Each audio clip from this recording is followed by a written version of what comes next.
Another way you can improve your self-confidence is by Rykov principle. I learned this from Brian Tracy, the Rykov principle. There was a philosopher, Russian philosopher, I guess, or scientist. I don't know who Rykov was. I want to read more about him. He gave a philosophy that you fake it till you make it, in easy words. So if you want to live a life of a confident person, find a confident person that you can see anywhere and imagine that you are that kind of person. Imagine you are that person. Who is the most confident person you can ever find? An army general? An army general is the most confident person, right? Or a world champion sportsman is the most confident person you have seen. Just imagine you are that person. Or maybe Elon Musk. Imagine you are Elon Musk. How will you live if you are Elon Musk? How will you behave? What time will you go to sleep? What time will you go to bed? What time will you wake up? What will be your daily schedule if you are Jeff Bezos, if you are Bill Gates, if you are Warren Buffett, if you are Richard Branson? Just imagine what will be your schedule, how will you behave, how will you talk, how will you dress, and you will get everything that they have. This is the Rykov principle. So find a confident person, whoever you feel is the most confident person you can find.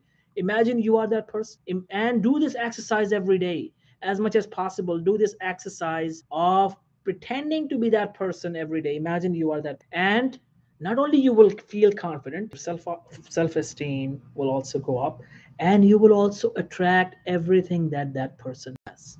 Now tell me, if you want to be a person like a successful person like Tony Robbins, do you think Tony Robbins wastes his time watching movies all day long? Do you think he wastes his time watching TV shows all day long? Do you think he wastes his time watching sports all day long? No, he spends time disciplined. He spends time in a disciplined manner. He spends time planned. His days are planned, his weeks are planned.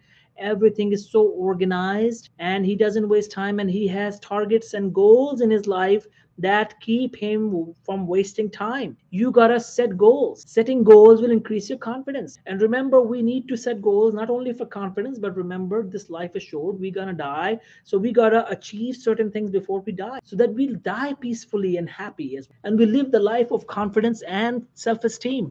And we live a wonderful life. We enjoy our life. You cannot live a successful life if you don't set goals. Learn to set goals. Learn to set goals. How do we set goals? Decide what you want and decide when do you want it, and decide what is the price that you will need to pay in order to achieve that goal, and get busy paying that price. Simple. I'll repeat again. Decide what you want, decide when do you want it, decide or determine the price that you are supposed to pay in order to achieve that target, and get busy in paying that price. So, what does that mean? It means decide exactly what you want, write it down.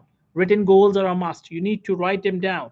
Write them down, write down the deadline when you want to achieve it. And now write down the plan. The plan is the price. What are you supposed to do? Your actions to achieve that goal. What kind of discipline you need to do? How many hours a day, or minutes a day, or minutes a week you need to spend on this task to achieve this by this deadline, and then take action. Get busy in achieving that target and do something every single day. This is very important. Do something every single day to achieve that goal. Even if it's just writing one step and plan, or talking to somebody who can help you in this goal achievement. Do something every single day to achieve. Eventually, you will achieve it before the deadline or by the deadline. No, sorry, there are no unrealistic goals. There are always unrealistic deadlines. So if you do not achieve the goal by the deadline, just change the deadline. That's fine. But keep yourself busy in achieving the goal.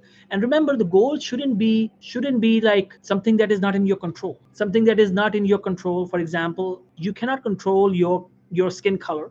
You cannot control your height. You cannot control what other people think about you. You cannot control what other people say about you. You cannot control what the government does. You cannot control what your sports team will do. The team you like, will the team win? Will the team lose? These are not in your control. So it's irrelevant to set a goal that you cannot control. Set goals that you can control. Your finances, your health, your relationships, your finances, your personality, your knowledge. These are the goals you can set. Your bank account. And set logical goals. Short-term goals should be logical, and long-term goals should be idealistic, illogical. I'll talk about that. That's something very strange. That what did he say? Remember, if today somebody dreams that I want to have $200 billion like Jeff Bezos, people will laugh at him because it is an illogical goal for somebody who has no wealth. It is an idealistic goal, but can he achieve it? Absolutely. It is idealistic, but by setting small steps, probably one day he will achieve it. If he survives, if he lives long enough. So I'm telling you, if you learn the habit of goal setting and you develop the habit of setting targets and achieving them, remember, you will achieve it if you live long. Set a deadline, keep doing it. If you fail, try other approach, make some modifications, determine the price again, determine how much work you need to do, keep doing it until you achieve it, and you will achieve it. So this is how you improve your confidence. This is how you increase your confidence.